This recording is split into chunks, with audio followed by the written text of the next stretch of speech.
নমস্কার প্রিয় বন্ধুরা, আমি অভিষেক। বন্ধুরা, আজকে যে বিষয়টা নিয়ে আলোচনা করব সেটি কন্যা রাশি কন্যা লগ্ন মানুষদের নিয়ে।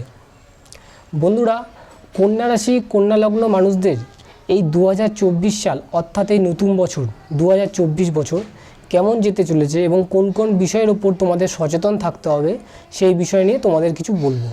কন্যা রাশি রাশিচক্রের ষষ্ঠতম রাশি এবং এটি পৃথিবী উপাদানের সঙ্গে যুক্ত, অর্থাৎ এটিকে পৃথ্বীতত্ত্ব রাশি হিসেবেও বিবেচনা করা হয়।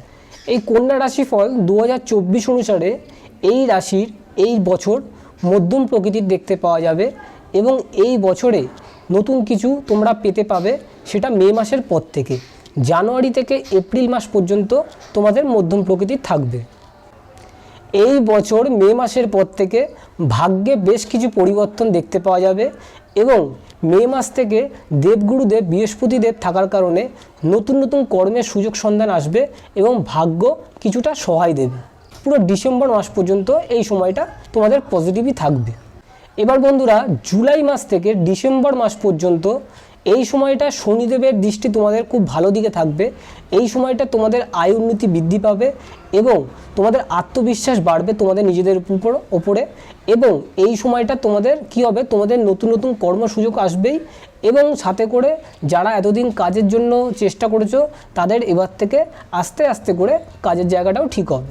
শনিদেবের দৃষ্টি তো অবশ্যই ভালো রয়েছে এই বছর, তবে বন্ধুরা শনিদেবের দৃষ্টি ভালো থাকার সত্ত্বেও তোমাদের একটু স্বাস্থ্য নিয়ে একটু সমস্যা দেখা যেতে পারে, সে বিষয়ে একটুখানি সচেতন থাকবে।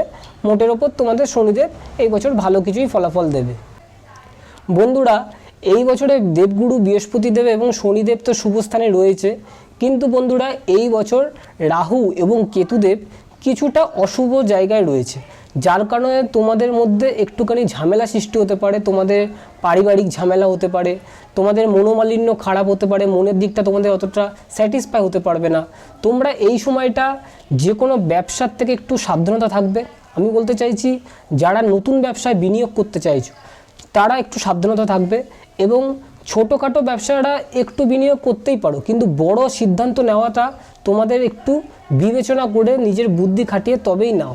এই বছর রাহু কেতুদেবের কুপ্রভাব কিছুটা থাকবে, আমি আগেই বলেছি, কিন্তু এই রাহু কেতুদেবের কুপ্রভাবের থেকে মুক্তি পেতে গেলে তোমাদের কিছু উপায় সেগুলো তোমরা বাড়িতে করবে এবং তোমরা জীবনে চলার পথে একটু চেষ্টা করবে তোমরা রাস্তাঘাটে অথবা বাড়িতে যাদের বাড়িতে কুকুর রয়েছে, কুকুর অথবা রাস্তাঘাটে যাদের কুকুর দেখতে পাও, কুকুরকে কিছু খেতে দেবে, বিশেষ করে কালো কুকুরকে। এতে করে কেতুদেবের দৃষ্টি অনেকটা কমে যাবে এবং পাখি যাদের ছাদে বসে অথবা রাস্তার সামনে পাখি দেখতে পাও, পাখিকে কিছু দানা শস্য বা জল খেতে দাও। এতে করে তোমাদের কেতুদেবের দৃষ্টিটাও অনেকটা কমে যাবে। রাহু কেতুর দিকটা ঠিক করতে হবে এই বছর মোটমাট।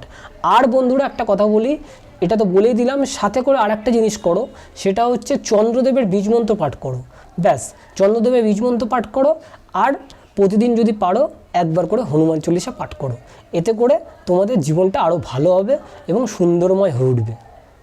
তো বন্ধুরা, আজকের ভিডিওটা এই পর্যন্তই রইল, ঠিক আছে? আর কন্যা রাশির জাতক জাতিকাদের জন্য আমি বিস্তারিত মাসিক রাশিফলে কিছু বলে দেবো, কী কী হতে পারে এবং কোন কোন সময় হতে পারে, ঠিক আছে বন্ধুরা? ভিডিওটা ভালো লাগলে তোমরা লাইক করে দিও এবং চ্যানেলটা সাবস্ক্রাইব করে দিও। ভালো থেকো বন্ধুরা, দেখা হচ্ছে পরের ভিডিওতে। হর হর মহাদেব, ওম নমঃ শিবায়।